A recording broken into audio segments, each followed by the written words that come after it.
Something unusual is happening, and hardly anyone is noticing. Travel windows slam shut, flights vanish, long lines at embassies turned into frustration and heartbreak. Entire nations are suddenly being denied entry to the United States. Why? These countries once saw cooperation with the US, some were friends, allies, or partners. Now they're treated as if they didn't matter.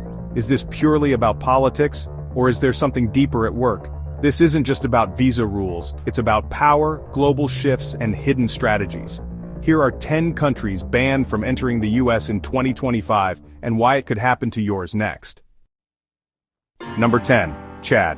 Chad helped the US fight Boko Haram and ISIS. It shared intelligence, deployed troops, and cooperated with the Pentagon.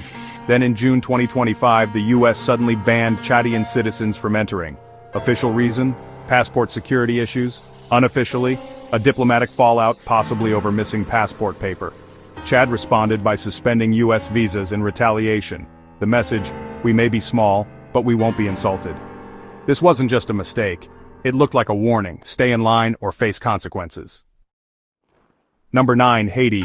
Haiti is overwhelmed by gang violence. Port-au-Prince is mostly ruled by criminal groups. Inflation is crushing daily life. And yet, millions of Haitians have ties to the US. Many work, study, or live with family in America. But in 2025, the US banned Haitian travelers. The excuse? A high visa overstay rate, over 31%. But others argue, this isn't about overstays. It's about avoiding a collapsing crisis the US once had influence over. Number 8. Iran. Iran is locked out completely, despite once helping to fight ISIS. Tens of thousands of Iranian students and doctors once came to the US in 2024 alone. Over 37,000 visas were granted. But in 2025, all travel was banned. Reason? State-sponsored terror and poor cooperation. But if Iran is a true threat, why issue 37,000 visas last year? And if it's not, why ban them now? Critics say this isn't about safety, it's about political optics, and silencing reformers in Iran who looked west for hope. Libya, oh Libya. A nation with no central government at all. Airports are under the control of militias, and terror groups operate freely throughout the land. Yet despite all this, thousands of Libyans were granted US visas in 2024. Doctors, students, peace workers, people with dreams and hopes. So, why ban them now, you might wonder?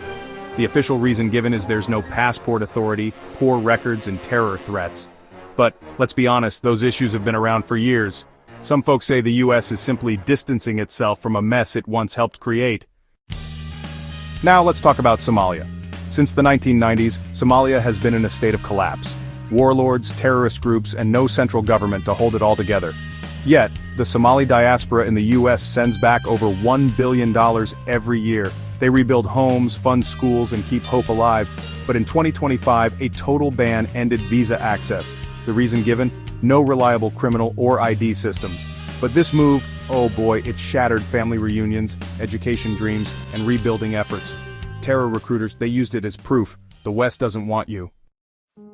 Yemen, a country where a civil war has created the world's worst humanitarian crisis. Millions are displaced and infrastructure is destroyed. The US at one point armed coalitions involved in the bombing. Now, ordinary Yemenis, some already approved for visas, are being denied. And why, you ask? Washington says it can't verify their identity. But these were pre-cleared doctors, translators, and US family members. This ban, it blocks more than just travel. It blocks survival. So, Sudan once showed these signs of democratic reform. Protesters managed to remove a dictator and, young leaders started to rise. The United States actually welcomed this change at first. But then, in 2021, the military retook power. By 2025, the US imposed a full ban. The excuse? A 28.4% visa overstay rate. But honestly, many nations have even worse numbers. So what changed? Well, some say the US just walked away once Sudan stopped fitting its political goals. Eritrea, well, it has no elections, no press freedom, and mandatory military service that can last for basically life. The country refuses to take back deportees or even share criminal records. In 2025, the US issued a total visa ban. But here's the twist. Most Eritreans coming to the US are actually asylum seekers escaping persecution. US courts approve many of these asylum claims. So why ban them from entering? Some believe this is a quiet way to reduce immigration numbers without, loud backlash. So, Equatorial Guinea, rich in oil but, ruled by one of the world's longest dictatorships. Most citizens there still live in poverty. In 2024, only about 750 visas were issued to them. And then, in 2025, the United States fully banned entry. Why? Well, officially it was for poor cooperation on deportation and public safety. But honestly, 750 travelers? That's almost nothing. Many people say the real goal is to send a message, not to the people but to the ruler. Next up, Afghanistan. 2 decades of United States involvement, billions spent, thousands of lives changed. Afghans who worked with United States troops, translators, drivers, teachers, they waited years for visas. When the Taliban returned in 2021, chaos followed. And now, in 2025, Afghan nationals are banned. The reason? Security gaps and no cooperation from the Taliban regime.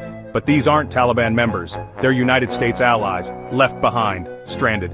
This ban isn't just a failure of policy, it's a betrayal of loyalty.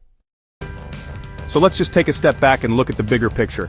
Chad, banned after a simple passport delay. Haiti, overstay scapegoat. Iran, reformers blocked, hardliners empowered.